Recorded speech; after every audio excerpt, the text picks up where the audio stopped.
पदकमलं श्रीगुरुन् वैष्णवांश्च श्रीरूपं साग्रजातं सहगण रघुनाथान्वितं तं सजीवं साद्वैतं सावधूतं परिजनसहितं कृष्णचैतन्यदेवं श्रीराधा कृष्णपादान् सहगण ललिता श्रीविशाखान्वितां च नमावं विष्णुपादाय कृष्णप्रेष्ठाय भूतले श्रीमते भक्तिवेदान्ता स्वामिन् इति नामिने नमस्ते सारस्वते देवे गौरवाणी प्रचारिणे निर्विशेषा शून्यवादी पाश्चात्य देशतारिणे नमो महावदन्याय कृष्ण प्रेम प्रदायते कृष्णाय कृष्ण चैतन्य नाम्ने गौरत्तुषे नमः नमो ब्रह्मण्य देवाय गो ब्राह्मण हिताय च जगद्धिताय कृष्णाय गोविन्दाय नमो नमः।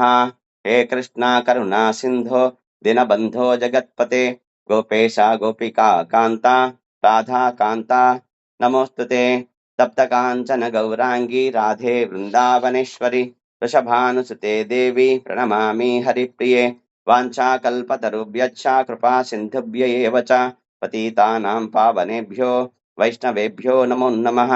जय श्री कृष्ण चैतन्य प्रभु नित्यानंद श्री अद्वैत गदाधरा श्रीवासादि गौर भक्त वृंद हरे कृष्ण कृष्ण कृष्ण हरे हरे हरे राम రామ రామ హరే హరే హరే కృష్ణ.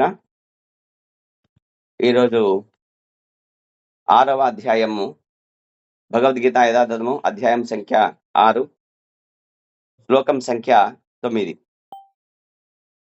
ఓం నమో భగవతే వాసుదేవాయ. ఓం నమో భగవతే వాసుదేవాయ. ఓం నమో భగవతే వాసుదేవాయ.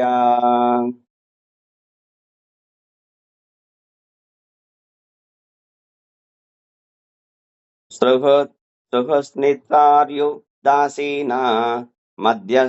మధ్యస్థద్వేష బంధుషు సాధుష్యసి చ పాపేషు సమబుద్ధిర్ విశిష్యతే. సుహృత్ సుహృత్ మిత్ర సుహృత్మిత్ర అరి ఉదాసీనా మధ్యస్థ ద్వేష బంధుషు సాధు ద్వేషి చ పాపేషు సమబుద్ధిర్ విశిష్యతే. సుహృత్ మిత్ర ఉదాసీన మధ్యస్థ ద్వేష బంధుషు సాధుష్వసి చ పాపేషు సాధుద్వేషి చ పాపేషు సాధుష్ అపి చ పాపేషు సమబుద్ధిర్ విశిష్యతే. ప్రతిపదార్థము. సుహృత్ స్వభావరీత్యా శ్రేయోభిలాషులు. స్వభావరీత్యా శ్రేయోభిలాషులు అని సుహృత్ అని అంటారు. మిత్ర అనురాగం కలిగిన మిత్రులు. అరి శత్రువులు.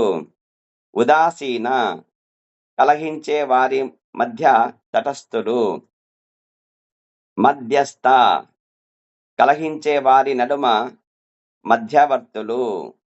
కలహించే వారి నడుమ మధ్యవర్తులు మధ్యస్థ. ద్వేష్య ద్వేషించేవారు.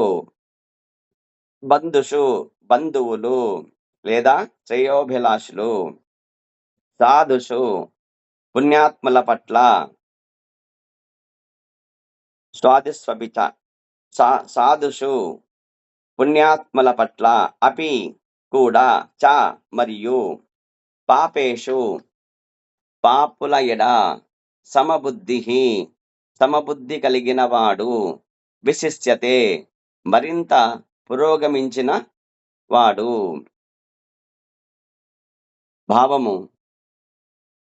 నీతిమంతులైన శ్రేయోభిలాషులను, అనురాగము కలిగిన మిత్రులను, తటస్థులను, మధ్యవర్తులను, ద్వేషించే వారిని, బంధువులను, శత్రువులను, పుణ్యులను, పాపులను సమాన బుద్ధితో ఆదరించే వ్యక్తి మరింత పురోగమించిన వానిగా పరిగణించబడతాడు.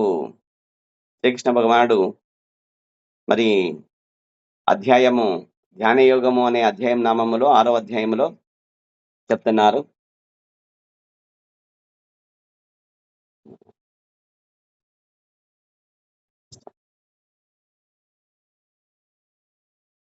హరే కృష్ణ. ముఖ్యంగా ఈ శ్లోకంలో భగవానుడు చెప్తున్నాడు, భక్తులు తనకు ఇష్టమైన భక్తులు ఎవరంటే ఇక్కడ చెప్తున్నాడు, సుహృత్తు అంటే స్వభావరీత్యా శ్రేయోభిలాషులు. సుహృత్ అంటే భగవాన్ చెప్పాడు గీతలో,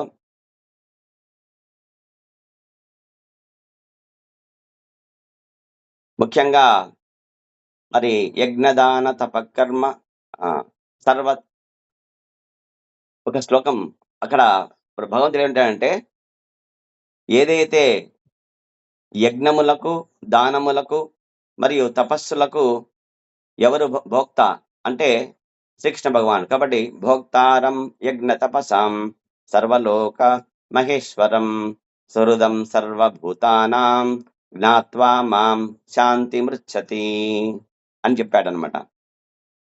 ఇక్కడ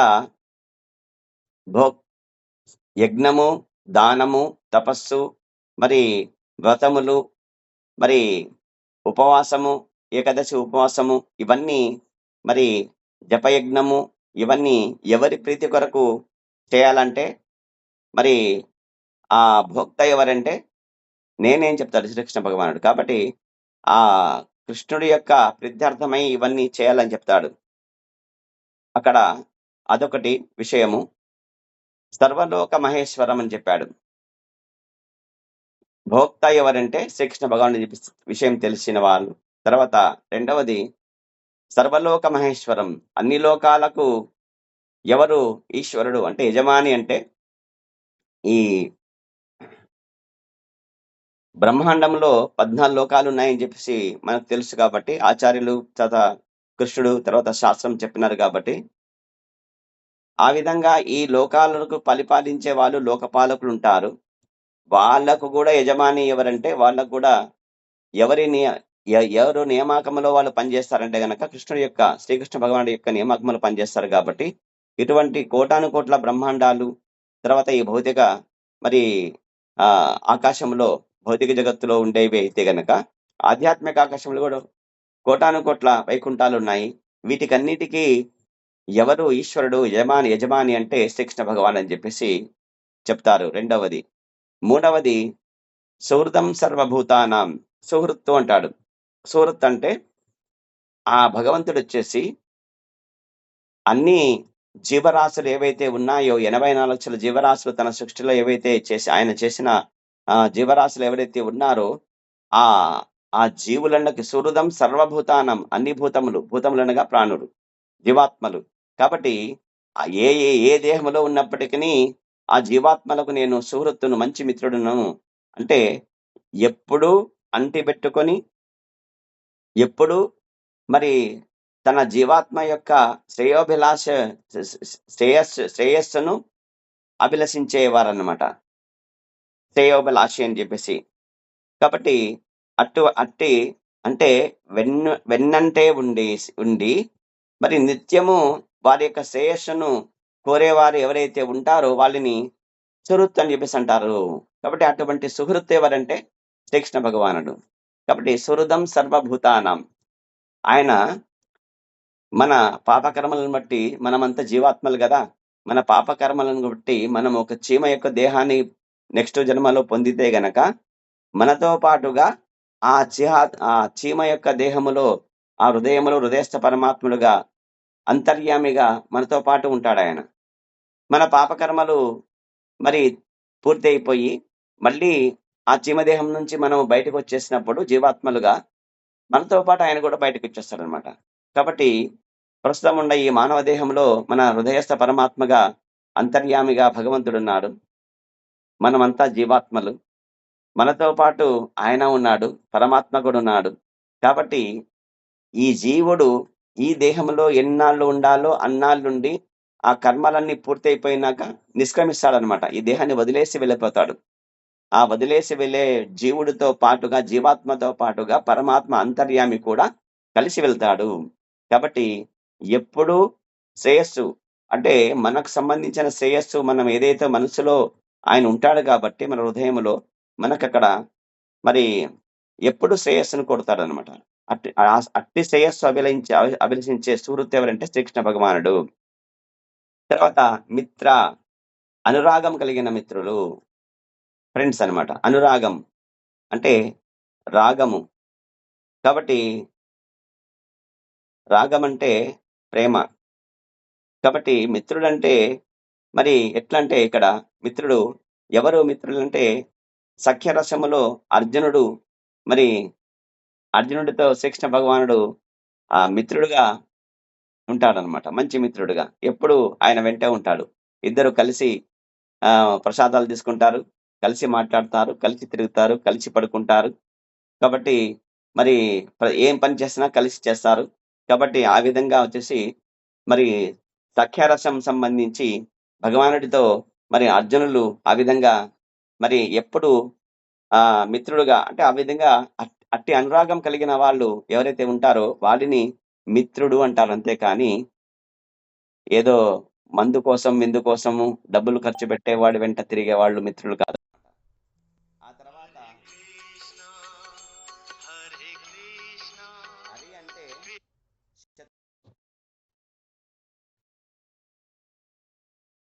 హరి అంటే శత్రువు. కాబట్టి శత్రువులు ఇక్కడ భగవంతుడికి ఎవరు శత్రువులు కారు. ఇక్కడ ముఖ్యంగా వచ్చేసి మరి ఆ విధంగా వచ్చేసి మరి ధర్మరాజు ఉన్నారు. ధర్మరాజు వచ్చేసి అజాత శత్రువు. ఆయన ఎవరిని శత్రువుగా భావించరు. దుర్యోధనుడు మరి మరి ఆకతాయి అంటే ఏవైతే చేయకూడదో విషం పెట్టడము, తర్వాత పరుల స్త్రీని పొందాలని కోరడము, పరుల యొక్క ఆస్తిని మరి లాక్కోవాలని కోరడము, ఇంటికి నిప్పు పెట్టడము. కాబట్టి ఈ విధంగా పనికిరాని అంటే ధర్మశాస్త్రంలో ఉండేవి ధర్మానికి విరుద్ధంగా ఏవైతే కార్యాలుంటాయో వాటినన్నిటిని చేసేవాడనమాట. అట్టి దుర్యోధనుడిని కూడా అతను ఎప్పుడు శత్రువుగా తలచలేదనమాట. పెదనాన్న కొడుకుగా చూసినాడు. కాబట్టి ఆ విధంగా శత్రువులు లేకుండా ఉండాలి అంటాడు భగవానుడిక్కడ. కాబట్టి హరి అంటే శత్రువు అని ఇక్కడ శత్రువు అంటే ఈ విధంగా మనకు మన మనస్సుకు నచ్చనిది ఎవరైతే చేస్తారో వాళ్ళకి మనకు శత్రువులు. అంతే. ఆ విధంగా మనం మనసు మాట వింటాం. తర్వాత హరి అంటే శత్రువు. తర్వాత ఉదాసీన అంటే కలహించుకునేవారు అని అర్థం. ఇక కలహించుకునేవారు ఉదాసీన అంటే కలహించుకునే వారి మధ్య ఉండే తటస్థులు. అంటే ఇద్దరు కొట్లాడుతా ఉంటారు.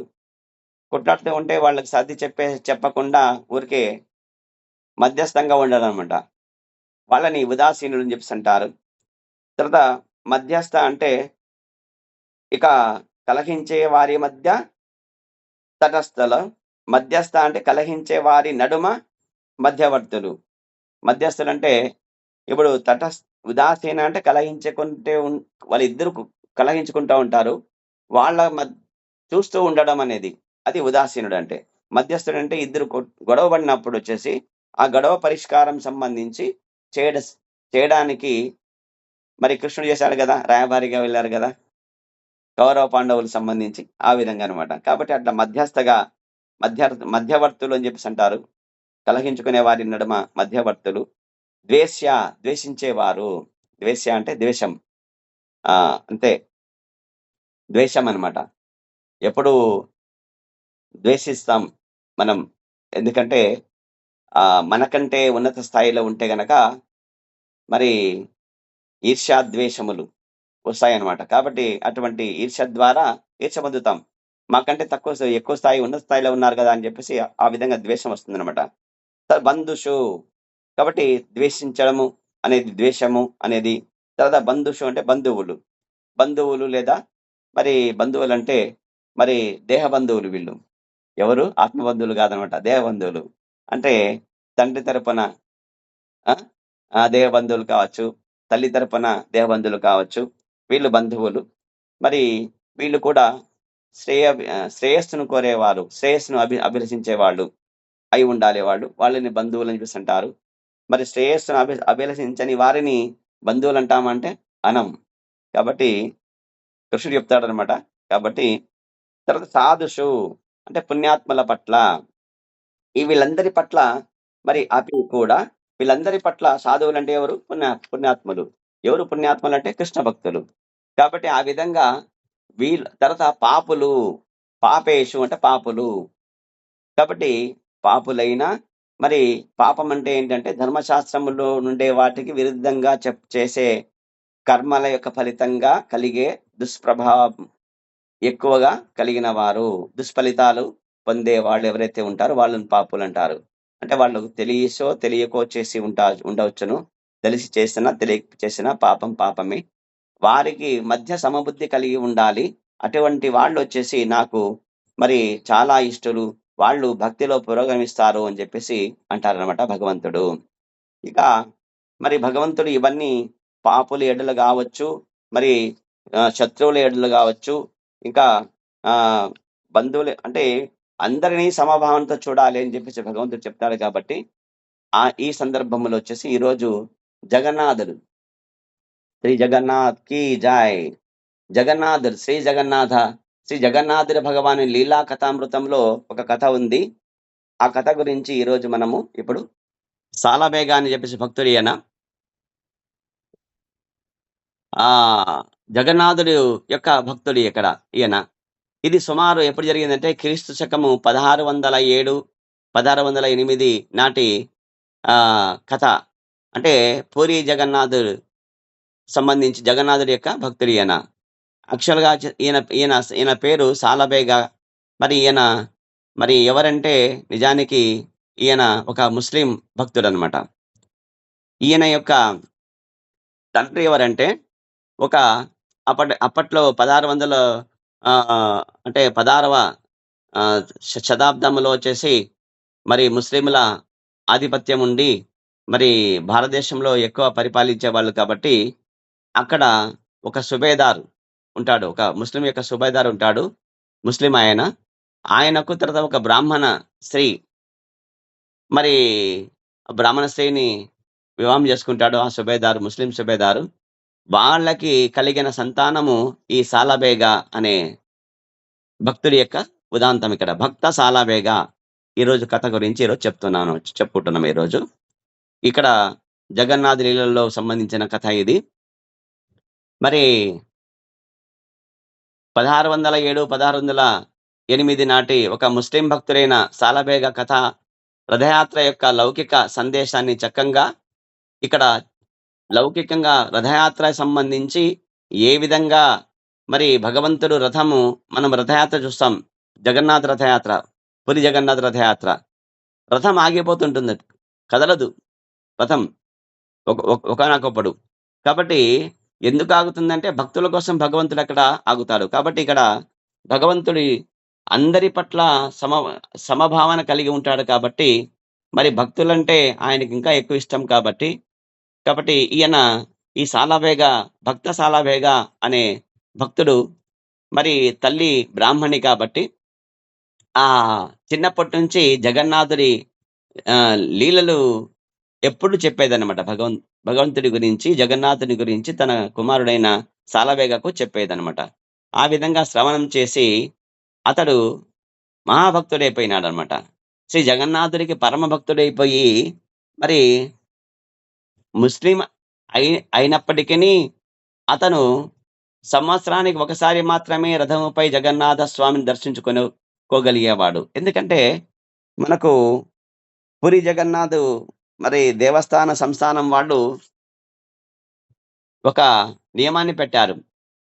ఏమిటా నియమం అంటే గనక హిందూయేతరులు సంబంధించి అంటే పరమతం వాళ్ళు దేవాలయానికి ప్రవేశం చేయడానికి వీల్లేదు అని చెప్పేసి పెట్టారనమాట. కాబట్టి ఆ విధంగా మరి దేవాలయంలో వెళ్ళి దర్శనం చేసుకొని వారి కోసము భగవానుడు మరి జగన్నాథుడు ఎట్లొస్తాడంటే రథంలో వస్తాడనమాట. ఊరేగింపు రథయాత్ర అంటారు అందుకే. మరి దాదాపుగా 9 రోజులు బయటే ఉంటాడు జగన్నాథుడు. జగన్నాథుడు, బలభద్రుడు, సుభద్రామాయి ముగ్గురు రథయాత్ర సమయంలో. కాబట్టి ఇక్కడ పురి జగన్నాథ్ దేవాలయములో ఉన్నప్పుడు దర్శనం చేసుకోలేని వాళ్లకు మరి ఎవరైతే విదేశీయులు కావచ్చు, మ్లేచ్చులు, తర్వాత యవనులు, తర్వాత ముస్లింలు, తర్వాత మిగతా మతం వాళ్ళు, మరి ఇసాయి వాళ్ళు ఎవరైనా కావచ్చు, అంటే క్రైస్తవులు ఎవరైనా కావచ్చు, వీళ్ళందరూ వచ్చేసి ఆ రథయాత్ర సమయంలో వచ్చేసి దర్శనం చేసుకుంటారనమాట. ఆ విధంగా ఇతను భక్త సాలవేగా వచ్చేసి సంవత్సరానికి ఒకసారి మాత్రమే జగన్నాథుడి యొక్క దర్శనం చేసుకునే భాగ్యం కలిగేదని చెప్పేసి ఆయన ఎప్పుడు పరమ భక్తుడు. అయినా దేవాలయ ప్రవేశం లేదు కాబట్టి దర్శించుకోలేక పోతాడనమాట. ఒకసారి రథయాత్ర సమయంలో ఈయన వేరే ఊరికి వెళ్తాడు. ఎక్కడికి వెళ్తాడంటే బృందావనంకి వెళ్తాడనమాట. భక్తుడు కాబట్టి అక్కడ బృందావనం దగ్గరికి వెళ్ళేసి, బృందావనంలో మరి అక్కడ దేవాలయాల అంటే అక్కడ బృందావనం వచ్చేసి అక్కడ మరి గోవర్ధనగిరి పరిక్రమ చేస్తూ, తర్వాత మరి రాధా మదన్ మోహన, రాధా మాధవ, రాధా దామోదర మరి దేవాలయాలన్నీ అక్కడ ఉండి, మరి కేసరి ఘాట్ దగ్గర, కేసీ ఘాట్ దగ్గర ఇవన్నీ దర్శనాలు చేసుకుంటూ అక్కడ బృందావనంలో వచ్చేసి ఎప్పుడు అక్కడ భక్తి పారవశ్యంతో అక్కడే తిరుగుతూ ఉంటాడనమాట. మరి ఇక రథయాత్ర సమయం రానే వచ్చింది. రథయాత్ర సమయం వచ్చిందని తెలుసుకొని మరి అక్కడి నుంచి ఆయన తిరుగు ప్రయాణం చేశాడు. ఎక్కడికంటే పూరికి రావడానికి ప్రయాణమైనాడు. తిరుగు ప్రయాణం వస్తున్నాడు. కానీ రథయాత్ర మరి జరుగుతా ఉంది. రథయాత్ర రోజు రానే వచ్చింది. మరి అక్కడ చేరుకోలేకపోయాడనమాట. చాలా బాధపడ్డాడు. భగవంతుడిని ప్రార్థించాడు.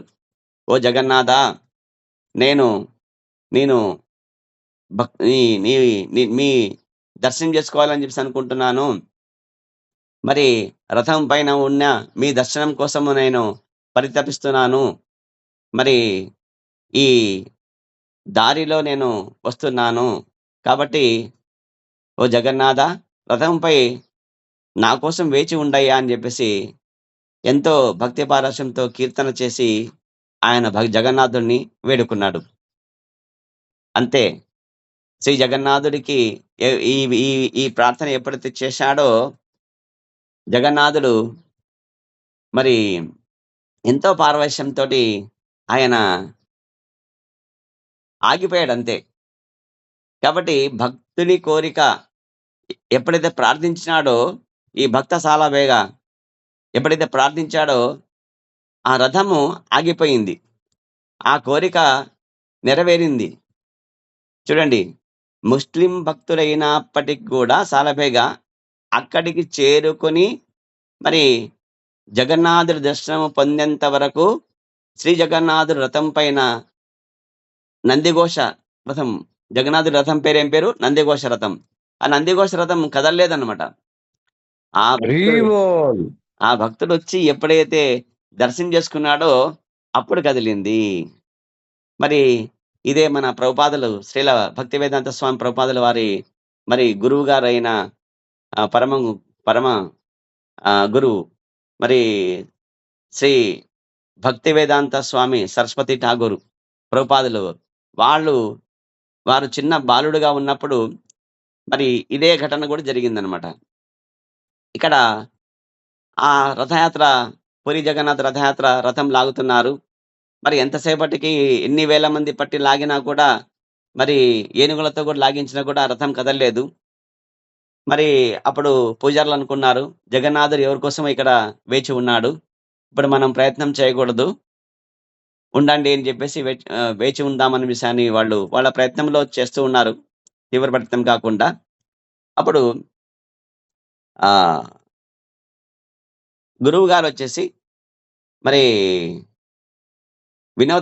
భక్తి వినోద ఠాగూర్ అంటే భక్తి వేదాంత స్వామి సరస్వతి ఠాగూర్ వారి తండ్రి ఏం చేసినాడంటే చిన్న బాలుడు కాబట్టి దర్శనం కోసం వచ్చినారనమాట.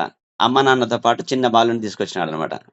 లిటిల్ కృష్ణని తీసుకొచ్చేసి ఎప్పుడైతే ఆ సరస్వతి సిద్ధాంత ప్రభుపాదని ఆహ్, జగన్నాథుడి రథం దగ్గరికి తీసుకొచ్చేసి దర్శనం చేయించేసినారో, అక్కడ జగన్నాథుడి రథం పైన జగన్నాథుడి దగ్గర ఉండే ఒక పూల మాల వచ్చేసి ఈ చిన్ని బాలుడు భక్తి సరస్వతి ఠాగూర్ మెడలో పడిపోయిందనమాట. అంటే ప్రభుపాదుల వారి గురువు అనమాట. ఆ విధంగా వచ్చేసి అప్పుడు రథం కదిలిందనమాట. ఈ విధంగా భక్తుల యొక్క ఆహ్, పతితపావన జగన్నాథుడంటారు. కాబట్టి ఎవరైతే దేవాలయంలో ప్రవేశం లేని వారు ఎవరైతే ఉంటారో వాళ్ళని మరి వాళ్ళు అంటే అక్కడ అక్కడ ఆచారం వాళ్ళ యొక్క ఆచారం ఏదైతే ఉందో మరి దేవస్థానానికి ఆ ఆచారం ప్రకారంగా పరమతాలను వాళ్ళను వెళ్ళనీరను దర్శనం చేసుకోవడానికి అలౌ చేయరనమాట. అటువంటి వాళ్ళ కోసము భగవంతుడు పతితపావన జగన్నాథుడు గాబట్టి ఊరేగింపుగా వచ్చేసి ఎవరైతే మరి తన దేవాలయానికి వచ్చి లోపలికొచ్చి దర్శనం చేసుకోలేని వారి కోసము మరి ఆయనే స్వయంగా అన్న బలదేవుడితోటి, చెల్లి సుభద్రమాయితోటి ఊరేగింపుగా శ్రీ జగన్నాథ రథయాత్రగా వస్తాడు. కాబట్టి ఈ కథ రథయాత్ర సమర్పించే ఆ విశ్వ సోదర భావంతోటి మరి లౌకిక భావాల సందేశాన్ని ప్రతిబింబిస్తున్నది. కాబట్టి ఈ విధంగా చైతన్య మహాప్రభు మరి అక్కడ ఎక్కువ కాలం ఉన్నాడు. చైతన్య మహాప్రభు ఎక్కడున్నాడంటే పూరిలో ఉన్నాడు. దాదాపుగా 16, 18 సంవత్సరాలు పాటు పూరి జగన్నాథ్‌లో ఉండేసి ఎందుకంటే జగన్నాథుడు మరి కలియుగ ప్రత్యక్ష దైవం ఆయన. కలియుగ ప్రత్యక్ష దైవము జగన్నాథుడు. కాబట్టి ఆ జగన్నాథుడిని దర్శించుకోవాలని జెప్పేసి వీళ్ళు ఎంతో ఆతృతతో ఉంటారనమాట. కలియుగ ప్రత్యక్ష దైవం కాబట్టి అక్కడ పరిసర ప్రాంతంలో ఉండే భక్తులందరూ కోటానుకోట్ల మంది రథయాత్రకు వస్తారన్నమాట. కలియుగ ప్రత్యక్ష దైవం. అక్కడ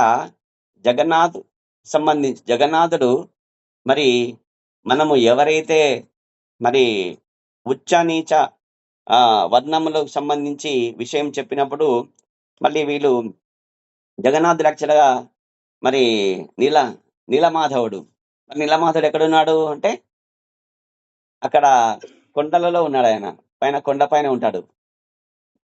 నీల పర్వతాల పైన ఉంటాడు. కాబట్టి నీలమాధవుడు మరి అక్కడ శబరుల యొక్క మరి పూజలు పొందుతూ ఉంటాడనమాట. వాళ్ళు పూజారులుగా ఉంటారు. కాబట్టి ఆ విధంగా మరి ఈ భగవంతుడు భక్తుల యొక్క భావనని గ్రహించే భావగ్రాహి జనార్దన అని చెప్పేసి అంటారు జగన్నాథుడిని. భావన గ్రహిస్తాడు అంతే కానీ మరి శ్రీకృష్ణ భగవానుడు మరి గీతలో చెప్పిన విధంగా ఖచ్చితంగా మరి ఆయన భక్తుల పట్ల తన భక్తులు ఎవరైనా కావచ్చును. ఇక్కడ వర్ణాలకు అతీతంగా మరి సునక మాంసము వండుకొని తిను చండాలుని ఇంటిలో జన్మ తీసుకున్నప్పటికిని మరి కృష్ణ భక్తిని ఆచరించవచ్చును. ఆయన కూడా బ్రాహ్మణ స్థాయికి రావచ్చును. గురు స్థాయికి రావచ్చని చెప్పేసి భగవానుడు చెప్పాడు కాబట్టి ఆచార్యులు శాస్త్రాలు చెప్తున్నాయి కాబట్టి ఈ భక్త సాలాభేగ కథ ఆ విధంగా వచ్చేసి మరి కుల మతాలకు అతీతంగా వర్ణ వివక్షాలకు అతీతంగా మరి దేశము, కాలము మరి దేశాలకు అతీతంగా మరి ప్రభుపాదుల వారు అందుకే కదా జగన్నాథ రథయాత్ర ఏర్పాటు చేసినది.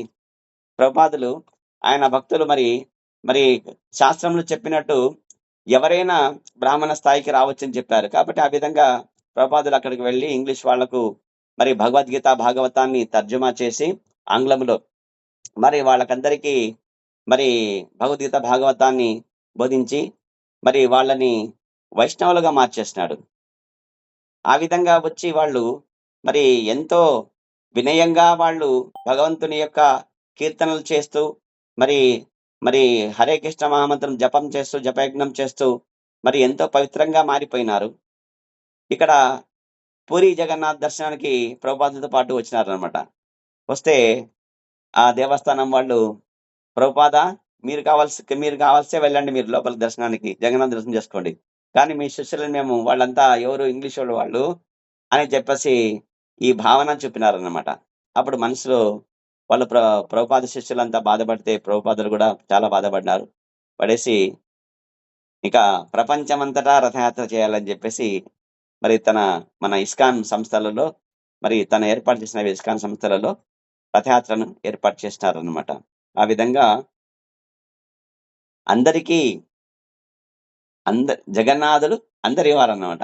కాబట్టి ఆ పతిత పావన జగన్నాథుడు ఆయన భగవంతుడు కాబట్టి, భావగ్రాహి జనార్దన్ కాబట్టి ఎవరినైనా ఆరాధిస్తాడని చెప్పేసి ఈ శ్రీ శ్రీ జగన్నాథ భగవాని లీలా కథామృతంలోని ఇదొక భక్తికి సంబంధించి భక్త సాలబేగ కథ ఉదాంతము.